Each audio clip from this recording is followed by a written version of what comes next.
Akhirnya sampai di Pasar Cilengsi itu kita belok kanan, itu terasa cium bau mayat, bau bangkai manusia.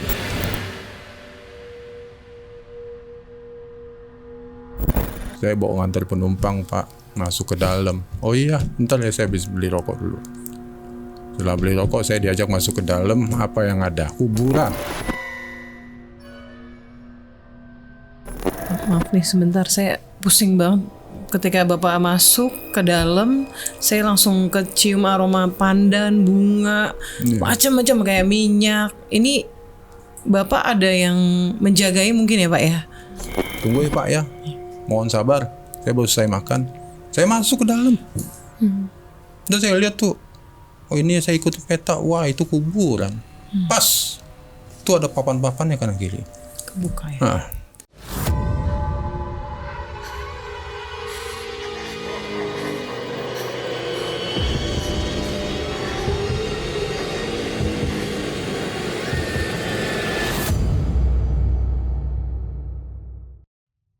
Perjalanan bukan hanya sekedar sampai tujuan, tapi juga tentang apakah seseorang akan selamat dari kegelapan yang mengintai di sepanjang jalan.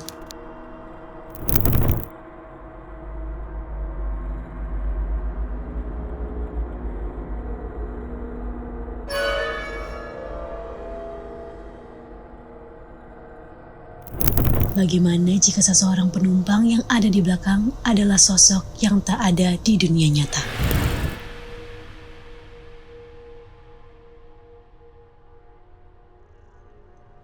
Selamat malam, selamat datang semuanya di Podcastis, Podcast Kisah Mistis. Sebuah podcast yang menceritakan kisah-kisah mistis yang terjadi di dunia nyata maupun di dunia lain, karena mereka sesungguhnya ada di sekitar kita. Balik lagi sama gue Monica Rachel dan juga indigo kesayangan kita Kak Ana. Dan hari ini kita kedatangan salah seorang narasumber yang mana beliau bekerja sebagai ojek online yang selalu narik dan mengendara di malam hari. Pak Edo, Ya. Pak Edo, selamat datang di Podcastis. Dan hari ini saya mau bertanya, Pak Edo ini kan mengalami banyak hal ya selama narik malam hari ya. Boleh dong diceritakan seperti apa pengalamannya yang Pak Edo alami? Banyak sih. Ini yang terakhir 2022 tanggal 25 Desember saya udah tadi di belakang ya. Itu dapat penumpang juga nggak pakai aplikasi, minta tolong diantarkan ke mana itu, ke Sukatani, Pekapuran, Depok. Nah, itu sepanjang itu jalan rupanya bapak itu udah nebak saya, Pak. Bapak udah banyak dilihat orang di channel. Setelah itu bapak nggak kelihatan sombong, bapak orangnya murah hati, banyak ngobrol. Kelihatannya ada yang bapak pengen cerita gitu. Cerita apa Pak? Ya cerita apa aja bapak yang udah pernah alamin, kata dia. Oh begini Pak, dari mulai kuburan kebongkar, dari mulai orang minta dibukain ini tali pocongnya, sampai ada penumpang juga yang meninggalkan talinya di motor saya.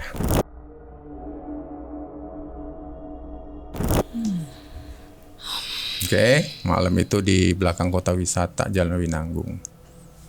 Dia aturannya lewat depan, kalau mau masuk gang itu dia lewat belakang. Nah di situ baru dia, oh iya Pak. Oke Pak, udah mau deket nih Pak, saya turun di sini aja, kata dia bilang. Ya udah, kira-kira jam 6:30, setengah 7 lewat berapa, lewat 32. Itu dia turun. Memang dia lewat depan saya, masuk ke dalam gang. Nah, saya hitung kok. Saya mau selesai aplikasi, mau nyari order di situ juga, tapi bawa singkong bakar. Gak lama kemudian, kira-kira 2 menit 3 menit, nyata tambah kencang bau singkong bakarnya itu. Ini lagi saya ketemu. Saya tegesin kok padat, dia bergeser di jalan tembok. Saya iseng aja, saya tembakin. Masuk nggak nih? Pas dia udah mulai lengkap, cepet. Apa tuh ya Pak? Nggak lama kemudian dia naik. Bang, itu penumpang saya. Mungkin ada hubungannya dengan tali yang sudah saya kubur. Karena kenapa? Penumpang yang sebelum itu minta dibukain itu orang yang minta tolong dibukain, dia sendiri yang buka. Entah dia dukun, entah apa. Pakaiannya seperti pakaian orang pintar. Karena saya nggak diganggu, saya nggak diperlihatkan, dan saya nggak pernah diganggu, ditonton. Sebabnya orang di sana banyak cerita, minta dibukain. Kadang-kadang dia duduk di atas pagar kuburan atau dia tidur di jalan. Awal mulanya Pak Edo diperlihatkan itu tuh kapan dan gimana Pak? Diperlihatkan Sama makhluk-makhluk itu. Diperlihatkan saat saya udah mengantarkan penumpang dan dia berubah wujud. Itu penumpang ya jadinya? Iya. Dari masuk dari samping kiri, keluar di samping kanan. Nggak ada manusia sama sekali. Itu belum Isya. Belum Isya. Itu di kejadian 25 Desember kemarin 2022. Nah, itu yang saya urut sampai ke belakang, yang kejadiannya di 2018, yang terjadinya di Gaplek, kuburan Gaplek Pamulang, itu kebongkar. Papan-papannya di atas, hujan lebat, ada penuh saya baru selesai makan di warteg, itu posisi 1:30 pagi. Pak tolong 5 kali saya di cancel dengan Gojek. Saya yang ke-6, tunggu ya Pak ya, mohon sabar, saya baru selesai makan. Saya masuk ke dalam, dan saya lihat tuh, oh ini saya ikut peta, wah itu kuburan. Pas, tuh ada papan-papannya kanan kiri. Kebuka ya. Nah, udah saya nggak mau cerita yang nggak mau melihat yang lebih jauh lagi. Saya ikutin aja, dia orangnya nunggu di kuburan pakai payung. Penumpang saya bawa tas, menggigil. Pak terima kasih Pak, ayo Pak kita keluar. Dan saya selesai langsung berangkat. Itu portal ketutup sendiri saya begitu keluar. Nganter dari situ Pamulang ke Sudimara. Jauh kan? Ya. Nah, setelah itu dia sembah, Pak terima kasih Pak, kalau nggak ada Bapak kemana lagi saya. Saya dikasih uang banyak, 300.000 waktu itu. Enggak Pak, kebanyakan selembarnya Pak. Udah Pak ambil Pak. Tapi Pak saya pesen ya Pak ya, setelah dari ini Bapak mandi atau enggak Bapak wudhu, Bapak sholat. Lupain yang tadi Pak. Bapak kan cerita tadi minta dibukain. Kenapa Bapak tinggal di tengah kuburan? Ya karena teman Bapak juga mungkin tuh nggak mau ambil resiko. Sebab itu udah dihantui dan digentayangan mereka di situ. Minta tolong dibukain. Nah, berlalu dari situ, udah selesai. Itulah penumpang yang kedua masuk. Selingan. Pakaian bisa beda, tapi wajah nggak bisa di. Wajahnya sama. Bohongin ya. Sama Dia perasaan nyaru, ya Pak ya. Dia Perasaan pakai ya. betul, dia pakai baju koko, celana hitam pangsi, bawa tas gembolan. Nah itu turunnya di kota wisata belakang. Itu malam. Udah gitu bayar dan uang itu nyata. Nyata mungkin agak lecek tapi nyata. Tapi setelah itu saya lihat di kelantungan itu tali di belakang motor saya itu ngelayung kipas-kipas begini tali. Astagfirullah. Aduh, ini kali ini yang berlanjut, saya urut nih yang berlanjut di yang di Gaplek nih. Ya udah saya simpen, saya nggak mungkin saya buang. Mungkin ini kali barang yang ditinggal sama dia. Nah disitulah saya bawa tali itu, udah banyak gangguan. Saya sering marah-marah di rumah. Kadang saya siram anak saya pakai air. Masih. Nah yang ketiga itu baru laki-laki juga naik minta tolong dikubur. Itu ordernya lewat dari aplikasi. Dari Margo City. Dari aplikasi. Minta tolong Pak secepatnya dikuburkan, itu ada yang punya. Bapak nggak berhak megang. Dia tahu barang saya nih udah banyak dibawa-bawa Bapak. Dia sebut sendiri barang saya udah selalu banyak, udah selalu sering Bapak bawa kemana-mana. Ya, Pak insya Allah Pak, Bapak akan terganggu terus. Insya Allah Pak, minggu depan saya akan kuburan. Tentu saya nggak akan kubur di Gaplek ya, karena itu pemakaman umum. Saya kubur di Karet Bifak aja, nggak jauh dari makam orang tua saya. Nah saya kasih lihat, saya fotoin, saya kirim ke siapa teman saya itu, Mas Haris. Tolong sebarluaskan aja ke channel-channel lain. Saya udah kubur dari ini, karena dari para pemirsa dan para komentator ini itu minta tali itu Pak cepat dikubur Pak. Karena udah banyak yang hal-hal negatif yang udah dirasakan, bahkan ada orang berani bayar mahal. Untuk tali untuk itu. tali itu. Dan ini berpengaruh Pak ke keluarga. Tolong Mas Haris kasih tahu saya udah kubur nih, ini dokumentasi saya udah kubur. Nah di situ saya udah mulai redam. Saya megang tali itu, mata saya nggak bola mata saya nggak putih, merah. Seperti orang bangun tidur atau seperti orang marah. Kalau ngomong tuh nggak mungkin pelan, saya teriak. Ada pengaruh dari ini. Nah baru diwujudkan itu penumpang saya yang kemarin 25 Desember itu kelihatan lama-lama padat. Nah itulah bentuknya dia sama yang digaplek. Pocong. Aduh. Sebentar. Boleh ini nggak? Iya. Boleh cut dulu nggak?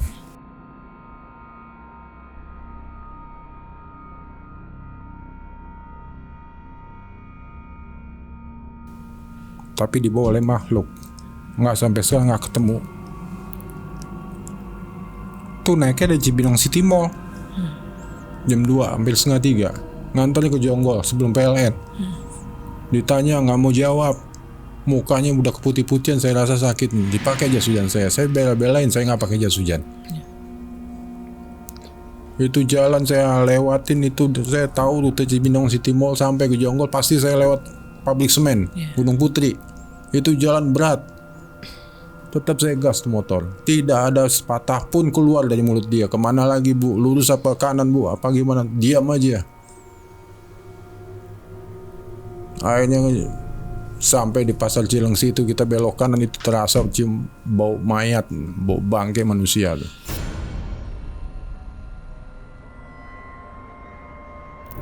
Sepanjang jalan itu memang hambatan di motor saya, nggak bisa narik, cuman saya usahakan bisa jalan motor saya. Jalan juga sampai Pasar Cilengsi, apa yang ada? Baunya manusia. Lebih bau dari bangkai anjing sama kucing. Setelah itu apa? Sampai di ujung Pak, saya turun di sini. Titik Ibu masih di sana Bu? Ya saya turun di sini Pak, tunggu sebentar saya ambil uangnya. Begitu masuk ke dalam, saya udah habis-habisan basah. Saya tungguin sampai 1 jam gak keluar. Orang yang dari dalam itu keluar mau beli rokok. Saya tanya Pak, ada ibu-ibu gak Pak masuk ke dalam? Gak ada. Saya udah lama di sini nunggu hujan berhenti, terpaksa saya keluar beli rokok. Kenapa Pak? Bapak udah lama sudah basah di sini. Saya bawa ngantar penumpang Pak, masuk ke dalam. Oh iya, bentar ya saya habis beli rokok dulu. Setelah beli rokok saya diajak masuk ke dalam, apa yang ada? Kuburan. Ya seperti itu. Saya telepon teman saya, besoknya jam 10 saya datang, saya geledah gak ketemu. Itu penghargaan satu-satunya istri saya beliin jaket jas hujan tuh saya sebenarnya. Kan tuh penumpang. Nah, sampai itulah saya gak ketemu jas hujannya. Saya udah ikhlas, gak dibayar pun gak apa-apa. Tapi order udah banyak masuk. Saya belain dia pakai jilbab, bawa tas, dibilangnya laptop. Tapi nggak pernah bisa diajak ngobrol.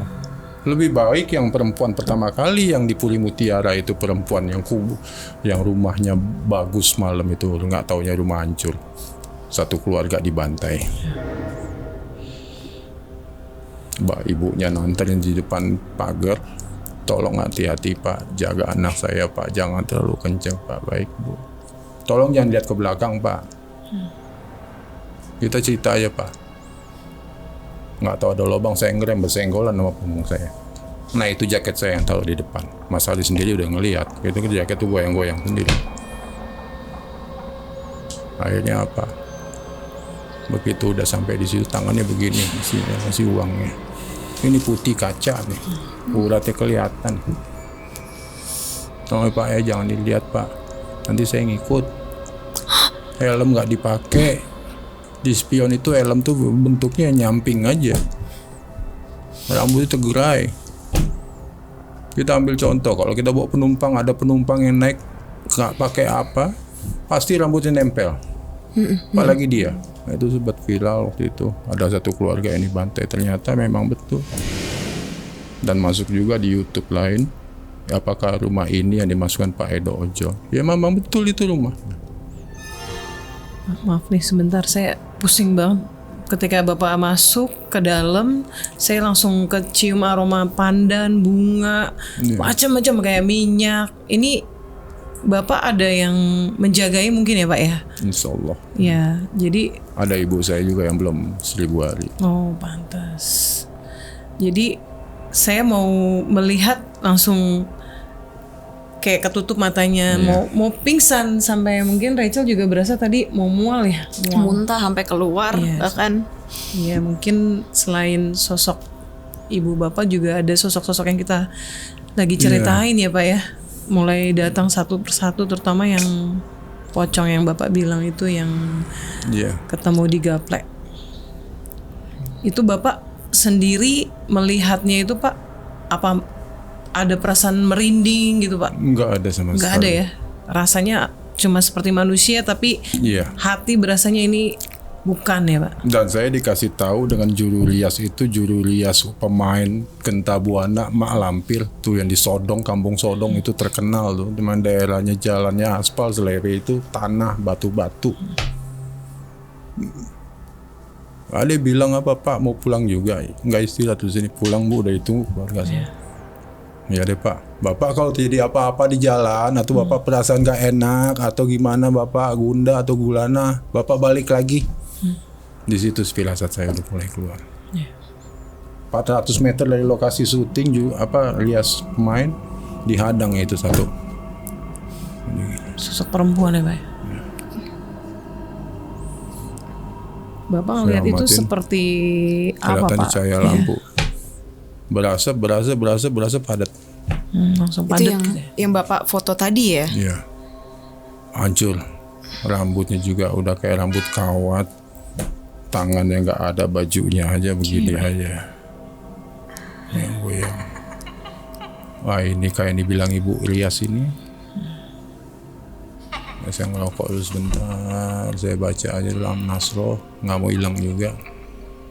Nah saya ambil kamera, foto, masuk. Saya buang rokok, saya balik lagi, kata ibu. Ke tempat yang tadi ya? Kata ibu, Pak kenapa Pak? Aduh Pak, no makanan udah siap no Pak, ngopi-ngopi lah. Nanti tunggu aja Bapak keluar, orang kampung keluar tuh hasil kebon mau dijual ke pasar Cilengsi, ikut aja sama dia Pak. Betul, saya ikut sama dia. Nggak ada sama sekali. Karena kenapa orang sana bilang, orang luar yang belum tahu lokasi sini itulah penunggunya. Dan kebetulan memang ingin menampakkan diri sama Bapak. Betul. Karena Bapak wangi ya Pak ya? Kayak Bapak masuk tuh langsung wangi banget gitu. Sebenarnya sih kalau itu memang ujian mental aja. Di sana kalau orangnya niatnya baik, lurus, nggak macem-macem, insya Allah tidak terjadi apa-apa. Bapak gimana perasaannya waktu pertama kali lihat perempuan itu? Saya udah udah menerima pengalaman yang pertama itu yang udah bersenggolan sama saya. Akhirnya berurut. Sampai jas hujan saya dibawa. Sampai ini manusia pocong ikut. Bukan saya dikasih ya, tapi saya dititipi tali. Ya nanti tali ini ada yang punya, tolong kubur dimanapun. Setelah itu apa sih? Ya udah Pak, makan dulu Bapak berangkat. Di itu yang tadi yang kuntilanak itu di depan saya di sebelah kanan itu rupanya ada 3 di situ. Ada juga tadi terlihat Pak, kan Bapak tunjukin ke kita. Sama-sama merah mau padat, kunti merah. Karena kan mereka dari api ya Pak, jadi kelihatannya, dan itu besar sebenarnya itu. Dari mulai membesar, lama-lama dia bentuknya padat dan seperti itu. Tapi saya udah pernah ngomong sama Jonaria waktu di kuburan. Pak gimana Pak, udah ada tandanya? Ada nih Mas, mau nunggu nggak sebentar? Ini baru asap kelebat aja Mas, nanti akan padat sendiri kok. Ya kita kan di kuburan. Itu dekat pohon itu Mas. Oh enggak Pak, udahlah Pak, kita break aja. Karena saya pengen ngebuktiin. Dia kan pengen tahu. Nanti biar dikasih lihat. Karena saya ngalamin gitu, saya nggak ada perasaan takut, nggak ada perasaan merinding. Tapi kalau udah dengar baunya itu tok, udah ketemu, udah nggak terjadi apa-apa. Dan alhamdulillah yang saya foto tuh nggak buyar, nyata. Ada tuh ya. Itu aja yang terakhir tadi penumpang jadi itu yang kemudian digaplek. Yang nitipin tali. Itu yang satu lagi Kuyang. 2016 saya udah lihat Kuyang. Saya nganterin penumpang dari Pondok Labu ke Pondok Cabe. Itu dari Limo Cinere ada jalan yang pertigaan itu masuk perumahan South City namanya. Itu nggak ada yang namanya rumah di situ, kanan kiri kebun, cuma jalannya di tengah. Nah jembatan panjang itu yang begitu saya turun dibarengin saya, untung saya nggak mau penumpang. Saya nengok kanan, dia langsung kanan, pas di jembatan itu. Nggak sempat saya abadikan. Udah lihat saya Kuyang. Rupanya sampai isi perutnya itu emang dia terbang kayak model leak lah. Kalau di Padang itu namanya palasik. Palasik. Iya, palasik. Ininya rata. Iya. Nggak ada itu, dia nggak perlu nampakin diri. Kalau di Padang tuh lebih sakti. Lihat aja pakaian bayi bisa kesedot darahnya. Oh my god. Karena ilmu ya. Itu dibilang palasik. Itu turunan. Kalau melihat keluarganya ini tandanya ini nggak ada. Dia rata. Rata ya Pak. Iya. Itu yang dibilang palasik. Pakaian bayi pun bisa disedot. Iya. Dia nangis-nangis tuh anak. Nggak usah ketemu bayinya. Kalau Lea kan ketemu bayinya. Iya. Oh dia enggak. Pakaian Hanya dari jauh lebih ya. sakti. 7 turunan nggak bakal hilang ilmunya dia. Kak, tapi masalahnya yang aku dari tadi kayak maksudnya kesian banget gitu loh. Maksudnya Pak Edo kan cuma menjalankan pekerjaan ya Pak ya, mencari rezeki. Tapi kenapa ditunjukin dan kenapa ditunjukinnya tuh real banget, yang kita tadi lihat aja fotonya kan bener-bener nyata, kita bisa lihat, bukan kabut, bukan apa. Ya, karena Pak Edo sendiri kan juga ada yang menjagai Kak dari leluhurnya. Terus baru kehilangan juga orang-orang yang disayangi di sekitar. Jadi lebih terasa sensitif dan mereka tertarik sama aromanya Pak Edo. Wangi banget. Pak Edo masuk tuh langsung kok banyak sih wanginya nih, beda-beda macam-macam. Karena itu mereka juga tertarik sama wanginya Pak Edo. Mereka kebetulan juga selalu malam ya di atas ya maghrib gitu. Jadi mereka juga semakin kuat kekuatannya untuk menampakkan diri, dan Pak Edo ini untungnya bisa mengambil cepat ya Pak ya. Bukti-bukti melalui ponselnya Pak Edo. Jadi lebih ke Pak Edo. Saya pertama kali ngelihat kasih ujuk sama adik ibu saya tuh ini Padang. Ini turunan kamu. Kamu lihat tuh. Ada berapa sekarang? 72 kan. Harimau itu. Sebesar apa harimau itu? Tahu sapi Limotion? Yes. Besar itu. 72 berkeliaran. Dia nggak mengganggu, dia menjaga keturunan. Setiap anak saya lahir pasti ditemuin sama neneknya, apa buyut-buyutnya. Nah inilah turunan saya. Dan kata ibu saya bilang waktu masih hidup tuh adik ibu saya tuh yang di Padang itu nanti yang 73. Nah di situ saya bisa ngeliat, dan sampai sekarang saya bisa ngeliat. Baunya pun terasa. Memang dia nggak langsung blok kelihatan, nggak. Madat dulu. Kayak kita bakar rokok nanti asap tuh bakal nyatu pelan-pelan. Itu biasa dari bawah ke atas. Bentuknya kayak apa? Yang kata orang bilang bahaya itu kunti merah itu yang ngejar. Kunti putih enggak. Cuma ya menampakkan diri tapi enggak mengejar. Yang merah itu mengejar. Hah? Iya. Ya, dia lebih aktif. Agresif. Lebih aktif karena usianya udah lebih tua ya. Nah itu saya rokok saya udah mau habis, dan saya tinggal. Memang udah mau padat dia, yang merah ini mau padat. Ya, dia bisa komunikasi, yang merah ini dia bisa komunikasi. Kalau Pak Edo lanjut kan bisa komunikasi sama Pak Edo. Dia nggak dekat sama saya, cuman dia jauh aja. Mungkin ada omongan atau apa saya juga nggak ngerti. Tapi ya seperti itulah yang saya alamin. Nah yang terakhir itu perempuan bawa anak bayi. Itu di daerah namanya Parung Bingung, dari Limo baru lewat Kubah Mas, lurus lagi nanti ketemu perempatan itu yang dibilang Parung Bingung di situ. Saya nganterin penumpang selesai ke Sawangan, balik lagi, rupanya dia nyetopin saya. Pakai gendongan, baju daster, muka kekuning-kuningan. Tolong minta dianterin Pak. Lah ibu bukan naik tadi bu, mau naik apa saya Pak? Memang jalan sepi. Saya lihat di gendongannya anak ibu sakit bu. Enggak, anak saya tidur. Tapi anaknya udah dibungkus kain putih.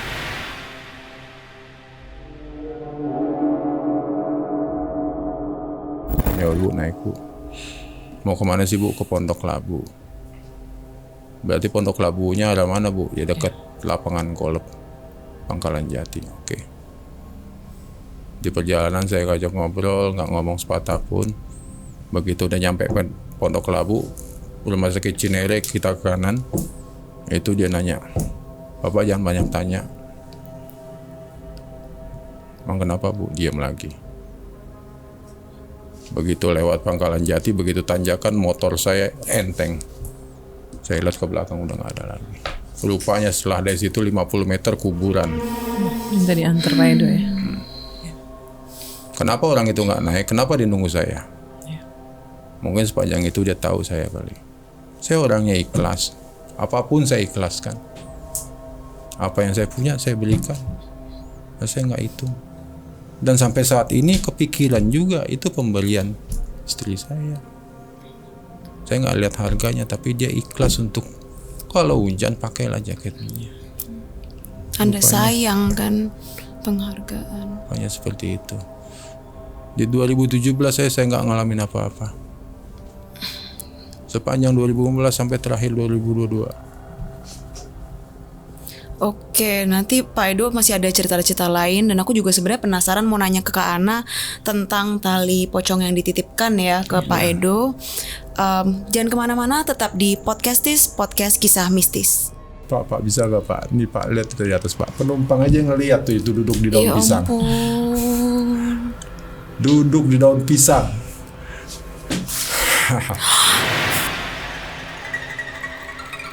Dia wujudkan itu di malam Natal. Lambat laun naik udah jalan aja. Nggak ada suara kecuali Mbak Kunti. Mbak Kunti itu yang perempuan itu yang blasteran itu yang hidungnya mancung bener. Nggak ada perempuan yang sama kayak dia. Ini uratnya aja kelihatan urat darah. Nah itu baru tawa.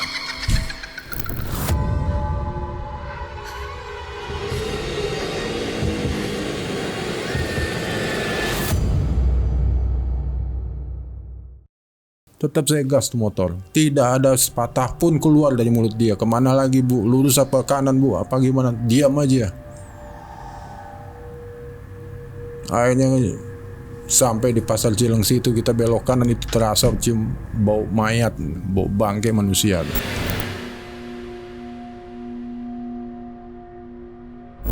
Orang yang dari dalam itu keluar mau beli rokok. Saya tanya, "Pak, ada ibu-ibu nggak Pak masuk ke dalam?" Nggak ada. Saya udah lama di sini nunggu hujan berhenti, terpaksa saya keluar beli rokok. "Oh, kenapa Pak? Bapak udah lama sudah basah di sini." "Saya bawa ngantar penumpang Pak, masuk ke dalam." "Oh iya, bentar ya saya bisa beli rokok dulu." Setelah beli rokok saya diajak masuk ke dalam. Apa yang ada? Kuburan. "Tunggu ya Pak ya, mohon sabar. Saya baru selesai makan." Saya masuk ke dalam. Dan saya lihat tuh, oh ini saya ikuti peta, wah itu kuburan. Pas, tuh ada papan-papannya kanan kiri. Kebuka ya. Nah.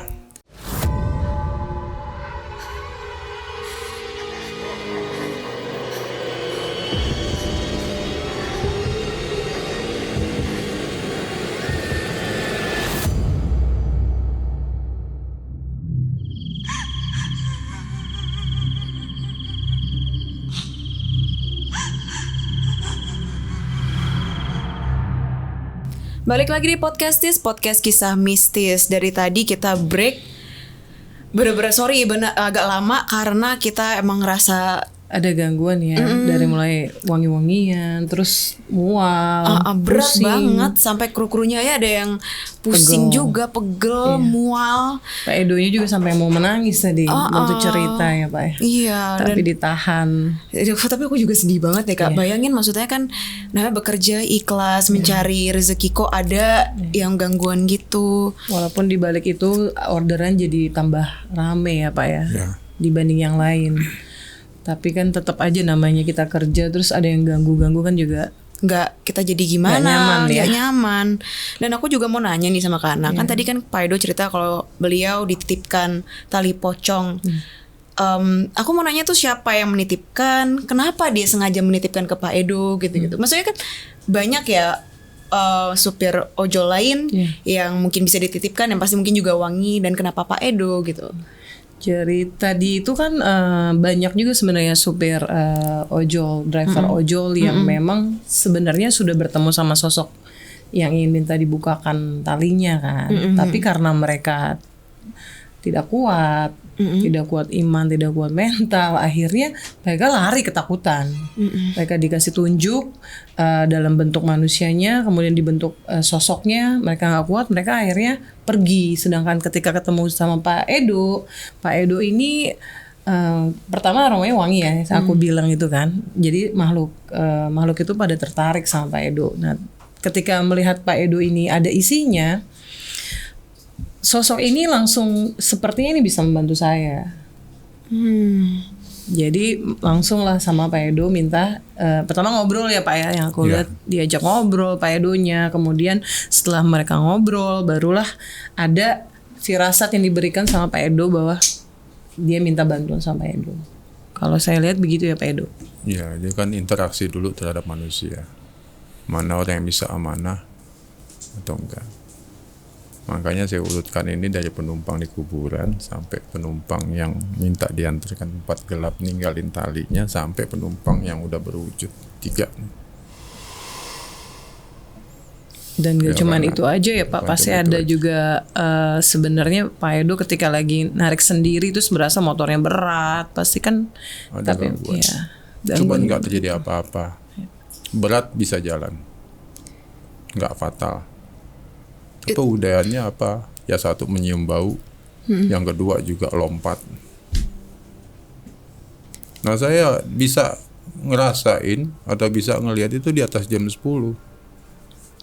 malam tuh udah kelihatan itu. Mana yang padat, mana yang udah jadi, mana yang udah nemplok, mana yang udah bisa ngapain itu. Nggak usah deh mereka tuh yang dibilang makhluk astral bisa ngorder aplikasi. Ini aja bisa disenggol jatuh. Iya. Bangku bisa jalan sendiri. Kuat banget berarti. Iya. Astral nih bukan sembarang astral. Jangan kata orang-orang dulu itu ya hanya apa namanya cerita dongeng, apa ngisapan jempol. Emang sekarang udah berbenturan antara yang halus dengan yang kasar sekarang. Mungkin peradaban zaman yang udah mau berakhir kali. Semuanya dikasih lihat. Enggak satu, enggak dua. Semuanya bisa lihat. Dulu bisa satu orang yang lihat. Semuanya bisa hadir. Itu ada apa di situ? Di mana-mana dia, dan dia lebih banyak dari manusia yang ada sekarang. Asal tahu. Bisa berubah binatang. Di mana-mana itu kan kadang-kadang dia bisa dinempel di tembok, bisa di dalam gelas dan bisa di dalam lilin. Mengikuti wadah ya Pak. Iya, karena kenapa dia tuh ada yang diterima, ada yang enggak, dan ada yang kekal. Kalau ruh yang sebenarnya itu kalau orang sakit itu mengumpulkan dosa, menghilangkan semua kesalahan, diberi sakit. Makanya mereka meninggal tuh selalu apa dibilang ketenangan. Telah meninggal dengan tenang, nggak mungkin telah meninggal dengan teriak-teriak atau gusar. Betul. Nah itulah makanya Allah nyiptain ketenangan itu saat sakaratul maut. Tenang, pergi dengan tenang, nggak sakit lagi. Ibu saya meninggal di saya, bapak saya meninggal di tangan saya, cuman adik aja enggak. Itu untuk tali pocongnya yang nyangkut ya di motornya bapak, itu bapak sadarnya sudah beberapa hari atau malam itu juga sadar? Itu hari, hitungan detik. Karena mungkin dilihat kali saya udah banyak interaksi dan saya ngomong apa adanya, dilihat kejujuran saya, keikhlasan saya, nggak sengaja atau gimana, dia udah gelantung aja di belakang. Karena kenapa? Dalam keadaan gelap pun dia bisa terang tali itu. Sempat diginikan sama si YouTuber si Gilang itu, memang baunya kencang. Orang berlomba-lomba untuk mencari kekayaan dengan itu bisa. Gimana caranya harus dapat. Ini udah banyak, tahu dari mana dia dapat nomor telepon saya sampai mau ketemu di satu tempat untuk membayarkan tali ini. Saya ingat amanat dia minta dikubur. Itu saya yang punya. Jangan kamu kasih yang ke orang lain. Bahaya. Dia bilang sama juga kamu memiliki tali pocong bapak kamu. Kamu bawa-bawa. Itu yang diambil untuk dibawa ke dalam tanah. Bukan mobil, bukan rumah, bukan harta. Itu pakaian dia. Minggu depan hari Selasa saya berangkat ziarah kubur bapak saya gali itu. Dan masukin tali. Bapak mohon maaf banget Pak, saya mau tanya ke Ana. Kak, mungkin gak sih tali pocong itu tuh yang akhirnya membuat, mohon maaf Pak Edo akhirnya jadi banyak orderan kah atau gimana? Sebenarnya rezeki kan dari Tuhan ya, dari Allah. Tapi pada saat ketulusannya Pak Edo diuji ya, dengan seharusnya Pak Edo bisa menjual kan, bisa menjual itu tali kan, banyak sekali pasti yang berminat. Bisa juga Pak Edo itu langsung memviralkan diri sendiri, tapi Pak Edo hanya bercerita ke beberapa teman-teman yang memang Pak Edo rasa percaya dan bisa menyampaikan ini bahwa memang ada kejadian seperti ini biar kita makin bertakwa lagi, beriman lagi. Nah akhirnya karena ketulusan Pak Edo ini teruji, akhirnya banyaklah rezekinya Pak Edo. Lebih ke arah itu Kak, bukan karena dari bertemu dengan sosok-sosok ini akhirnya dia mendatangkan banyak rezeki, enggak, karena rezeki itu pasti dari Tuhan. Itu apa talinya, ada yang pernah mau, ada yang pernah minta dari Pak Edo? Banyak, itu komentator tuh entah dapat nomor dari siapa, saya ditelepon. Minta ketemuan di suatu tempat. Tolong Pak, barangnya dibawa. Dia udah komen di situ, tali pocong ini berpengaruh luas terhadap keluarga dan terhadap diri sendiri yang membawanya. Nah itu saya arogan, saya marah-marah, anak saya siram pakai air, nggak spontan loh. Dan saya kalau ngeliat orang tuh tajem aja, tegang aja. Dan nyari sampai saya sholat aturan 5 waktu, saya sampai bolong-bolong saya megang tali itu. Kadang ya dapat maghrib udah, isya enggak. Kadang dapat subuh mau awar, lohor asar enggak. Karena megang tali itu. Memang sih dari beberapa channel banyak yang heboh. Inilah talinya yang pertama dia pegang sama Gilang. Coba buka. Nggak ada yang berani. Dan ada teman-teman saya di lingkungan saya yang itu saya dibilang, wah Pak Edo tali pocong, pengen lihat dong. Saya kasih lihat, lari dia langsung. Serem lah. Bahkan ada orang saudara dari ipar saya itu baru saling lihat dia udah wujud dia. Dia pintar juga, berwujud tuh yang punya. Ini talinya, secepatnya kamu kubur. Karena kenapa kita dihantui, kita diganggu, energi kita ditarik. Nah setelah itu udah tenang saya, ya nangis saya sepanjang itu udah habis ngubur. Saya sholat 2 rakaat, dapat juga sholat tahajud, alhamdulillah. Dan tenang, apa yang saya marahin tuh saya minta maaf ke istri, ke anak, termasuk nyiram air. Itu bukan bapak sebenarnya. Nah itu. Kok sahabat ngeliat bapak bukain lain.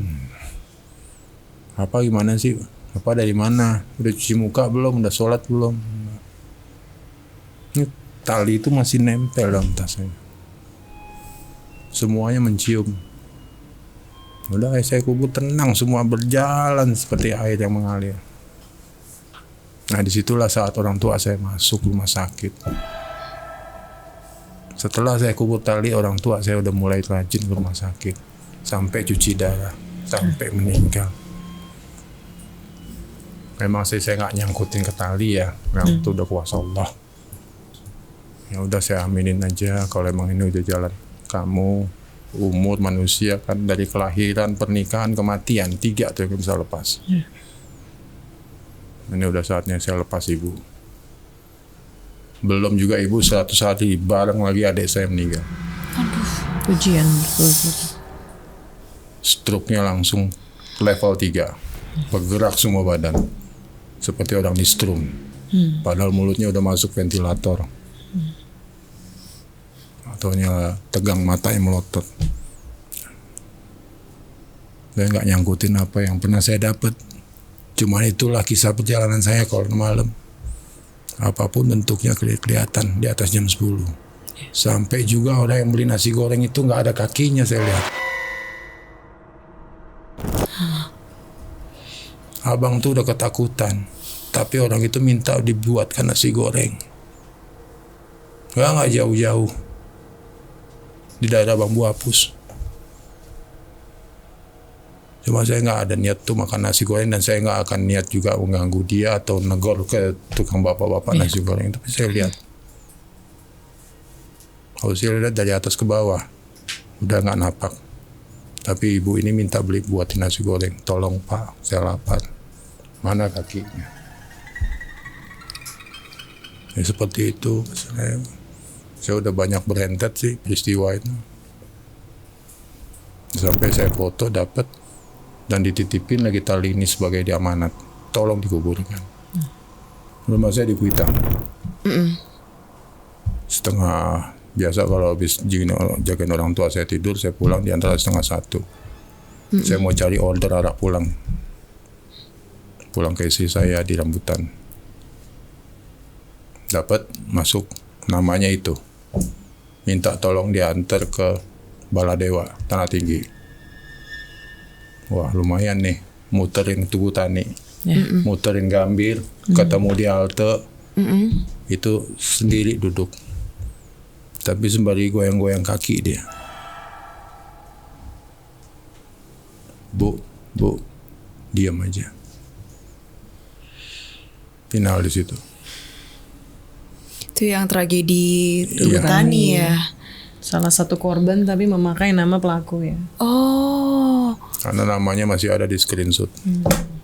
Nanti mungkin boleh ditunjukkan ya Pak namanya. Ya mudah-mudahan saya Iya bisa nanti kasih lihat lagi. kita sensor aja. sensor.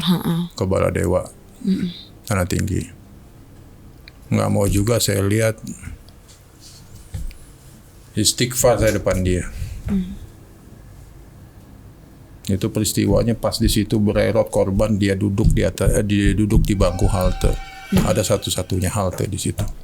Nah, tuh. Berdekatan dengan Departemen Perdagangan dengan kantor pajak. Ya. Benar persis di TKP ya Pak. Kalau saya lihat memang di situ ramai sekali Pak. Masih pada teriak-teriak. Seperti yang Bapak gambarkan Baunya tadi. juga jelas, Iya. anyir, darah semuanya. Dan minta tolong. Rupanya nggak mau juga, udah saya bawa aplikasi ini ke tujuan. Nggak saya cancel. Dari situ saya klik. Tanpa membawa penumpang itu ya Pak. Jadi pergi kosong. Saya rasa ini korban. Ya. Tapi memakai nama pelaku ya Pak. Nah, udah terakhir di situ saya tutup. Karena saya udah rutin jaga ibu, udah hemodialisis, cuci darah, sampai meninggal. Maka saya agak mengendor, kadang-kadang keluar pagi, pulang nanti jam 8, jam 9 malam pulang. Saya nggak akan lagi tahu dunia malam, dunia astral. Karena kenapa di handphone saya itu dikasih jaraknya nggak ada yang deket, jauh-jauh. Di atas 20 kilo. Karena saya tahu akun saya itu akun lama. Akun senior. Makanya jaraknya nggak ada yang 10 kilo, 20 kilo ke atas. Itu pasti. Yang keluar pergi dengan penumpang, pulangnya sendiri. Tanda petik. Mental udah siap. Ya Pak. Apa belum? Yang berhadapan rumah kosong. Yang tiap gang di portal. Nggak ada satpamnya. Terus masuk ke daerah kuburan. Kita minta tolong sama siapa? Map Google itu pasti, kalau emang jalan pintas pasti lewat kuburan. Ya. Mau lewat mana lagi dia? Betul. Nah, tanda tanya di situ. Mau dia ambil order apa enggak? Karena bukan apa ya, kalau orang minta benar-benar tolong diantar kan udah kepepet, bahkan sampai di cancel, itu ngasihnya nggak tanggung-tanggung. Karena bapak lah saya sampai di rumah. Karena bapak lah saya selamat. Karena bapak lah saya terjamin. Pulangnya sendiri. 20 kilo. Dari sini kemana? Nah itulah makanya dibilang laskar malam itu. Ojol-ojol yang benar-benar udah malang melintang, apalagi udah pahit, manis, asam, getir di jalanan tahu. Salam satu aspal tuh begitu. Tidak mengensel. Karena kenapa? Mental kita diuji. Jiwa kita ditanya, mampu gak kamu? Ini dari jalan aspal sampai jalan tanah. Ada. Penumpang itu ada yang saya udah lama emang. Penumpang itu minta tolong Pak, motor ditaruh di pinggir jalan raya, di pinggir jalan aspal, dia masuk ke dalam. Pak, tolong Pak, teman saya, Pak, rumah saya di sana Pak. Perempuan tuh. Pak bisa gak Pak? Ini Pak, lihat dari atas Pak. Penumpang aja ngelihat tuh itu duduk di daun pisang. Duduk di daun pisang.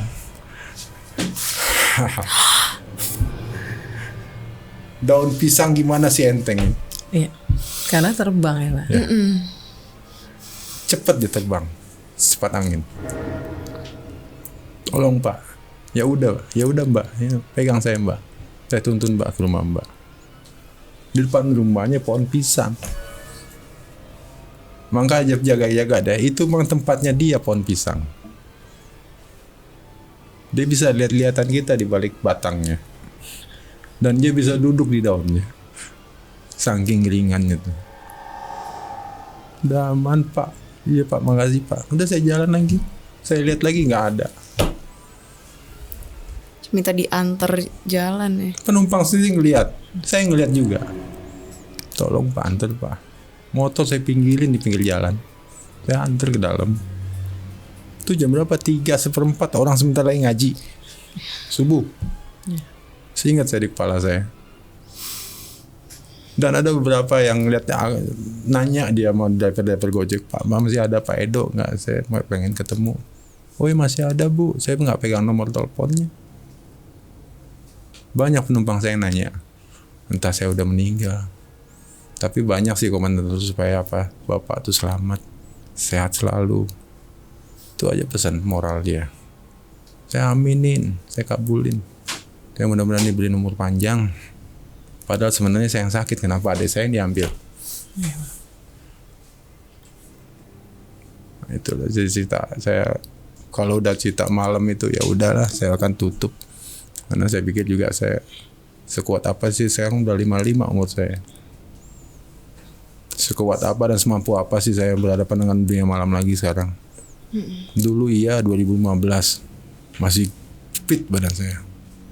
Masih bisa ketemu begal, masih bisa ketemu orang yang dijambret, masih bisa orang tawuran ngelihat. Dan saya dihantem, ini pecah dulu 2015. Yang ngantem tukang ojek pangkalan karena nggak boleh ada ojek online.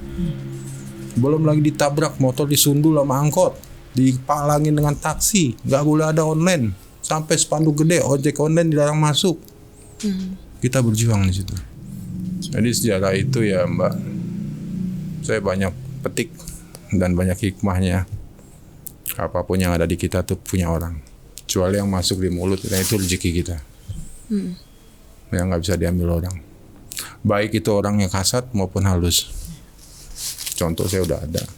Sampai energi saya juga kesedot. Karena megang tali ini saya bawaannya lemes. Bawaannya ngeliat orang ngamuk aja. Marah aja. Keluarga saya udah kena. Anak saya siram. Terus saya ngeliatin orang seperti nantangin aja. Benar-benar ininya apanya nih. Auranya bener. Dampaknya kelihatan. Gak segan-segan orang juga, Pak kenapa ngeliatin saya begitu? Enggak, saya punya mata kok. Memang saya diajak berantem. Banyak komentator, Pak lebih cepat lebih baik dikuburkan. Betul banget sih. Terakhir orangnya naik dan itu yang punya. Dan langsung minta langsung sama Bapak. Dia wujudkan itu di malam Natal. Lambat laun naik, udah jalan aja. Nggak ada suara, kecuali Mbak Kunti. Mbak Kunti itu yang perempuan itu, yang blasteran itu, yang hidungnya mancung bener. Nggak ada perempuan yang sama kayak dia. Ini uratnya aja kelihatan urat darah. Nah itu baru tawa-tawa.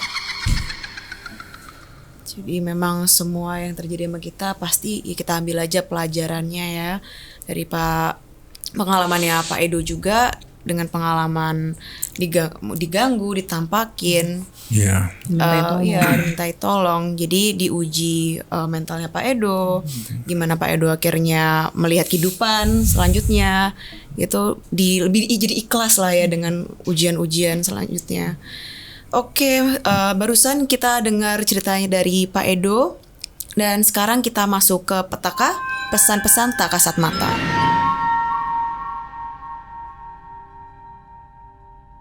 Satu Suro dari Rizky Revolt. Waktu aku menginap di rumah pamanku, aku tidur di kamar yang ujungnya terlihat kebun dengan banyak pohon pisang yang lebat. 2 hari aku menginap, di malam pertama, aku merasakan aku tidur seperti banyak sesuatu yang memperhatikan dari jendela yang mengarah pada pohon di kebun itu. Di malam yang lain, aku pernah terjaga hingga pukul 2 malam. Perasaanku sebenarnya sedikit takut, karena rumah ini asal-usulnya dibeli murah oleh pamanku. Ternyata sesuatu yang tak mau terjadi. Aku melihat sosok banyak pocong yang tiba-tiba muncul di sisi-sisi pohon itu. Sosoknya sangat jelas.